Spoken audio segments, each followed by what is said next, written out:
Reg, Rocky bigged you up on the Grammys red carpet when he was asked about what 50 years of hip hop meant to him. Right. Well, first of all, I'd like to thank the man because he sat right next Yep. to me. Because I haven't come Grammy close. So, I get a mention. So I shake your hand on that, brother. Oh, yeah. Thank you. Appreciate this. Speaking of the Grammys, episode before this, we had Hammer of the last two. Yes, my We man. have Arnold Beidou, big journalist. And we had Dennis, promoter, Aquaba UK, who's a very good friend of yours. Yeah. Um, All of us. The last thing we discussed on the show is we painted a scenario, right? Never been nominated for the Grammys. Rocky's got 3 nominations under his belt. You get your first one. The date of the Grammys pops up.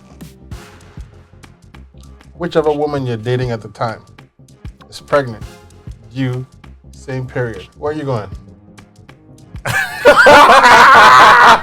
I think that's a Reggie question, right? It's all of you. Okay. That's really easy. That's a no-brainer. That's not easy. That's so easy.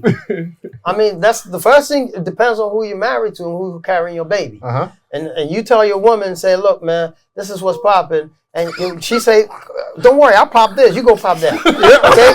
Boom. That's 1. 2. Uh-huh. If you got one of them toxic women, you know you're not gonna even ask because your ass is gonna slide out, and you might win the thing and then catch a divorce after that. But then you got a baby. Okay, so that's the second scenario, and the third would be just really amicable. That conversation where you say, "Baby, I really want to be here," and this is from the heart. You say, "Don't be faking it now." You say, "Look, man, I really want to be here," and blah blah, and she will most likely say, you know what? Go get your award. What about you, Rocky? For me, just one scenario, because, if you are having somebody who loves you, Right. and you're having a child, you go to the next step of having a child. And then you also have a career that you're working on, and the career has also reached an apex too, at a place where you're going to actually enhance your profile that in the long run will be beneficial not only for you, but her, but also the baby that is being born. I feel that not dividing and conquering, but also understanding each person's role in advancing what the family stands for will be primary. So for her also stepping to the plate in terms of knowing that, okay, this is an understanding. This happens one time, maybe it never happens. You get nominated one time. Many people have been nominated one time in their lifetime. That's it. So, okay, this happening. I'm going to go. We have a lot to celebrate on.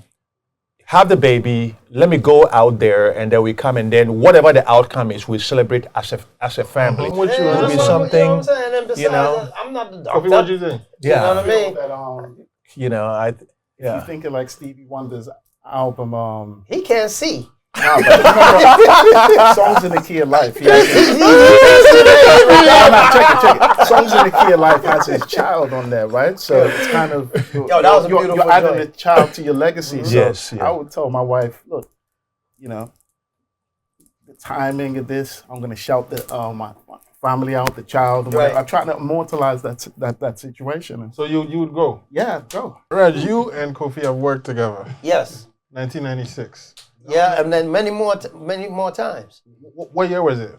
19. Brixton, Also, London. Oh, first time up, I met you over here. it was over in the UK. Yeah. Yeah. Okay. So One of the most intense shows ever. I've been performing for years, but this time it was the UK seeing HipLife for the first time. And, it's just like Burna Boy. Let's say Burna Boy went back to the UK after he blew up in Nigeria. Of course, not on that level, but yeah, I was the man, and everybody in the UK is waiting on me. New phenomenon, HipLife. Yeah, HipLife. Why did the two of you ever connect? We did connect. You mean make music? Make music. Now that's a deep one. I think we might have spoke about this the last time. Yeah, we Yeah. about it. I think that when Reggie, the whole hip life revolution was happening, at the same time too, the Ghanaian reggae too, and my tenure too was also kind of on the rise. Yeah. So around that time, when even my first album, The Movement, came out. The Movement came out in '96. Then there was a big article in New Nation magazine in the UK that said, that was actually started the whole thing about Ghana's Bob Marley thing, because the headline was Ghana's Bob Marley, when songs like What Goes Around started, playing on like the big advertising cycle and then getting popular. And then, cycle. yeah, and then songs like Sugar, and then at that time too, Reggie's sound too was growing. So Ghana was really exciting. Ghana was really exciting, and I feel that right now the foundations of that revolution, which was also built upon the revolution of our predecessors, is what is actually fueling the current outreach. Because you can see there was the reggae, but I wouldn't say I was the first, because you had people like even Classic Handles, which Kojo came out of. Yeah, classic. Who were playing a form of reggae. You had Chikale, you had Felix Bell, you had. I remember Felix Bell. Yeah. So these were the acts that I was watching, growing up, and I was like, I wanted to be like them, But at the same time too, I was like, I wanted to be like how everybody is. I wanted to be relevant in Ghana. I wanted to be relevant outside in the West. So that meant that you had to have a vision that was not necessarily local, also a global vision. I want to tell a story. Maybe I can feel the wave of this philosophy. The peace is not the end of war. Nominated for NAACP Image Award for Hymns for the Rebel Soul. Most people think that the Grammys were the first nominations that really, but that was what set me up for the Grammys, because I had released Crusade, which I had in Ghana. In Ghana was a huge song. It was nominated. One it of was the one of the biggest, really reggae songs here. That was like everywhere. Everywhere, but not only here. Then it was licensed by Putumayo World Music, which at that time was the biggest, world music label around the world. Yeah. So they put in Ghana as part of a compilation called Reggae Around the World, and that became one of their biggest selling global titles. So all of a sudden, a kid from here who had just put out this song that was popular here, I started being booked for festivals around the world. I was touring with Positive Black Soul. PBS. From Senegal. And then Ishmael Isaacs from Cote d'Ivoire. So that was, that time to the African revolution, hip hop revolution was taking place. So we were on the street talking about Reggie all the time, because PBS also represented kind of like that. Also, the evolution of the sound too from Senegal. I think they might have been ahead of me. They came a few years before we popped. But they represented really the epitome of the new sound of hip hop. A group of how many guys? There were two. They were two. Well, and they had a dancer. Okay. And they had a dancer, but they were huge though. They were huge. They were signed, and they had an agency out of France. Aha. There you see, so what happened was that a lot of I was actually telling you about the institutionalized aspect of African music. We, the English, Anglophone countries, when you put out a record, till these days, your record was in your country, and if you don't have the muscles to have some record label outside pick it up and maybe release a single or something, like I had Putumayo do to push me outside of the country, you're out of luck. You're stuck here. But the Francophone countries had a connection directly to France. So it became popular in Cote d'Ivoire, in Togo, in Senegal, in all the Francophone countries. Immediately, you had access to agencies in France. You had access to promotional budgets to the Alliance Française, a touring circuit. You had access to labels in France who were a representation of all the international labels. So Alpha Blondie blows up in Cote d'Ivoire. The following day, they did a tour in France and Europe. Did hip hop influence your music? Yeah, hip hop was a big part of music. I mean, I was top 5 hip hop artists that influenced your careers. Well, I already mentioned the Grammy. What I said was that because everybody was making noise about the top 5 hip hop artists of all time. And I remember at that time being touring with Positive Black Soul. They were making the argument that hip hop is actually started from Africa. because when you look at our griot traditions, which was all like speaking and using instruments to tell stories and history, that whole thing was already part of our culture before it manifested in the DNA of our brothers and sisters, African Americans, Jamaicans, and all. So they were making that argument. So for me, if I'm asked about who are the top hip hop artists, I was like Reggie Rockstone. PBS. Okay. Sarkodie, who represents the modern ones. And then let's say people like Tupac, for me, artists that Tupac and I would say Mos Def. Well, I'm a proper B-boy, from breakdance all the way. I got pictures to prove this, man. It's Mr. James Todd Smith. LL Cool J. LL Cool J. Cool J had the bravado, everything that, the way Kotoko Red can go, the jewelry that's so buggified, but I see my kins rocking the same jewelry. When you really dig deeper, then you could also find that I grew up listening to all kinds of music that would later influence my style. So I listened to James Brown, Elijah K. and Paul. My father played that record to death. And that's the record that gave you keep your eyes on the road. No. Yeah. That's the one. And then of course, Fela, that would also give you Shakara, Ayamadana. Yeah. So all of these various sounds that I grew up to would later come into play. But that was HipLife. And you talk about hip hop, there's a Because that was your genesis. Yes, that's my genesis. So the first album that I tuned into all through was actually a dirty record. You can look that. It's a dude called Blowfly. You know Blowfly? You don't know Blowfly? Look him up. He used to make dirty records, and that intrigued me. And then when I heard the Double Dutch, you know the Double Dutch. Okay, so all that back chat that Snoop be doing, he say, what's up, all that stuff, that come from there. Let me school these young ones here.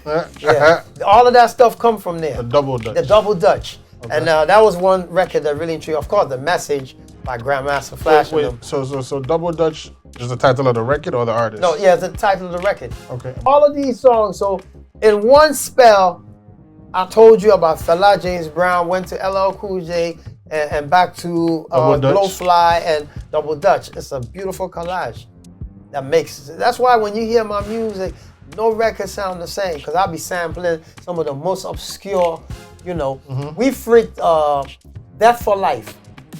We freaked it from them two Jewish folks, Garfunkel. Simon and Garfunkel. Simon and them. And that's called 50 Ways to Leave Your Lover. Yeah. And if you listen to that record, it's the same record that R. Kelly and them freaked for. I have a mountain. I had done that in Ghana a long time. Yeah. Death for Life. Life. That's the one. Look it up. So I grew up with all types of So it's a mixture of hip hop artists and high life.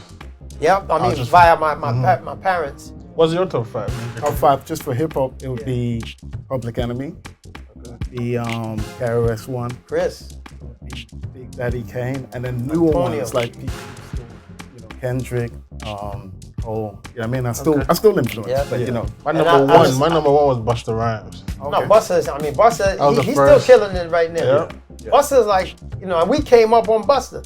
We came up on Busta proper. I seen Busta live at Shaftesbury Avenue. Amazing. Tight show. One of the most. Listen, I was at a show 2 months ago. I took my phone out and started taking notes. For performances.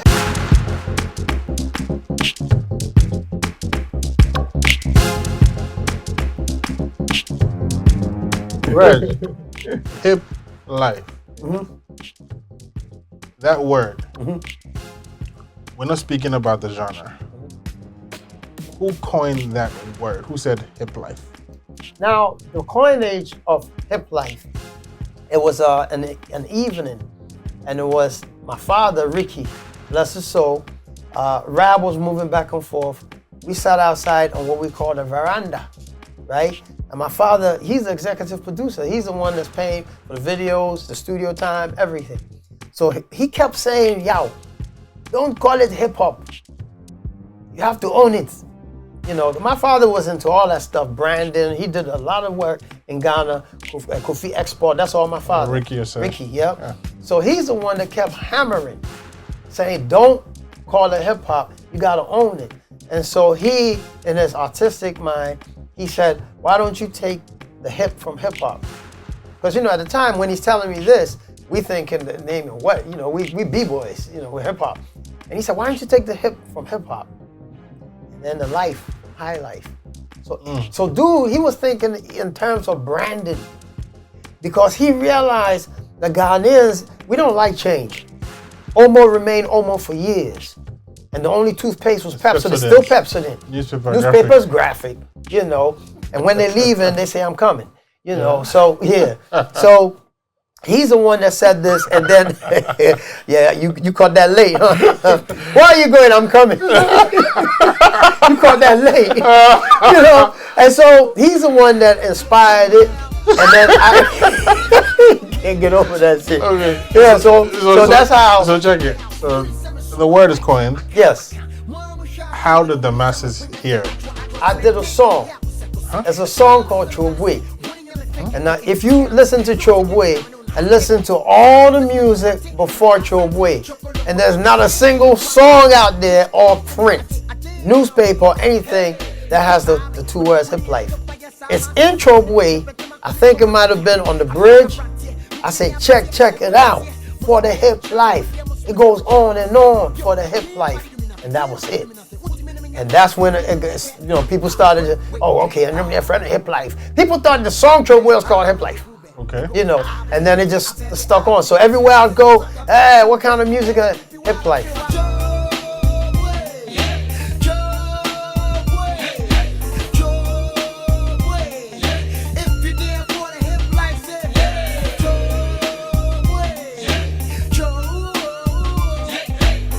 Now we're in a very competitive industry, right? Three of y'all. Rocky, when you got to Ghana, after your breakthrough album, who did you hear that made you say, I have competition now? No, it was really not a competition. I mean, it was more like inspiration. You know? Okay. I mean, Reggie was loud at that time. You know, I remember the first time I'd heard Chobwe, but I remember, you know, turning on the radio, and actually Kerry might have been a few other people, but no, it wasn't Ayamudana because Chobwe came. Yeah, Chobwe came before Ayamudana. yeah. But Ayamudana was kind of for me because Ayamudana was more reminded, because at that time I was spending time in LA, and Fela is big over there too. Yeah, Fela is big over there, and also hip hop of that time, you know. So to hear it in the traditional language, and also to hear the way that the mastery of it, because hip hop is all about lingo, the mastery of it, and the song and the construction and the call and response, which was the kind of African elements. I on the radio, you know what I mean? I was just like, whoa, what is this? You know, and for me, you know, it was like, wow, you know, there is something going on, you know, something going on where old and traditional settings were being reimagined, recalibrated, and a new excitement that was going to change the trajectory of the music industry was happening. Who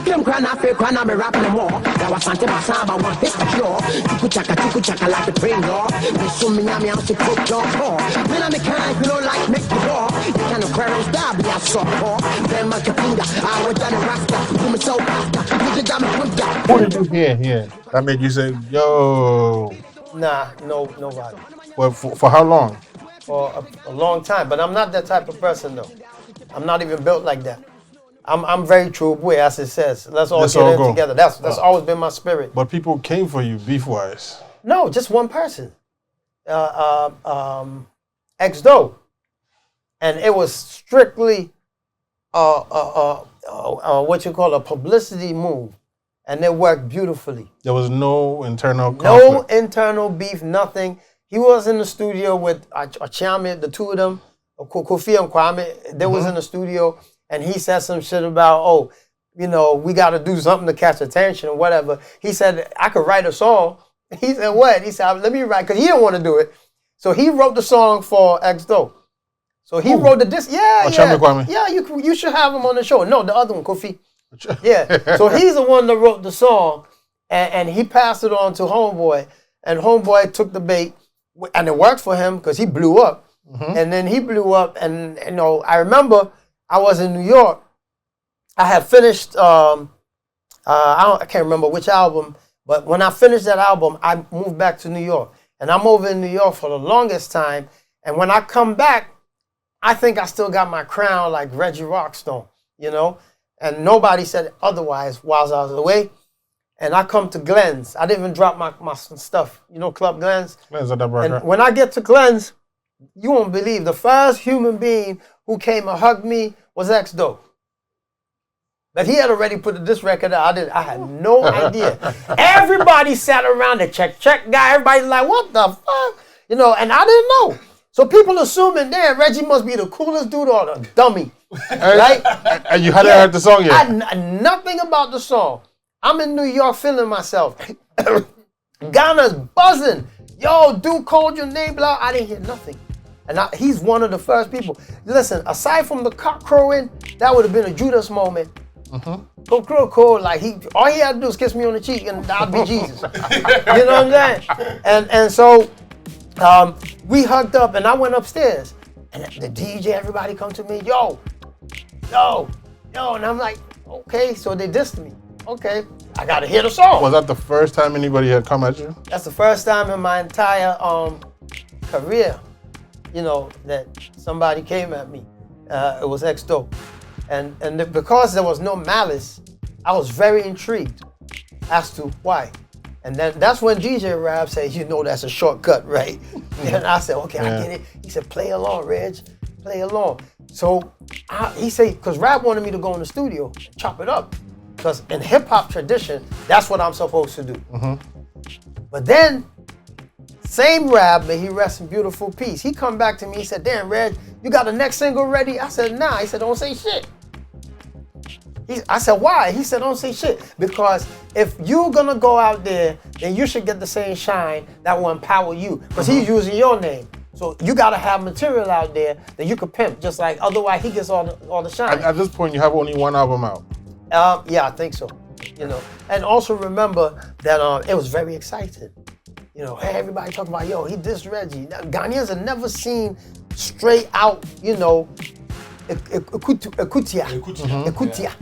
You know, this was like hip hop. Yeah. So me and Rab, we were very excited, like, yo, it's working. The revolution is here. Yeah. Were you around at the time? No. I'm excited. But you know what's ironic? Let me tell you what's ironic. When he DJ'd for me, going back to the UK, guess what song he played for me to walk on to? Watch out! Dun, dun, dun, dun, dun, dun, dun, dun, dun, dun. Yep. The original or? The original. Okay. But that's what X-Do used to diss me. You didn't know. He sampled the Rough Rider.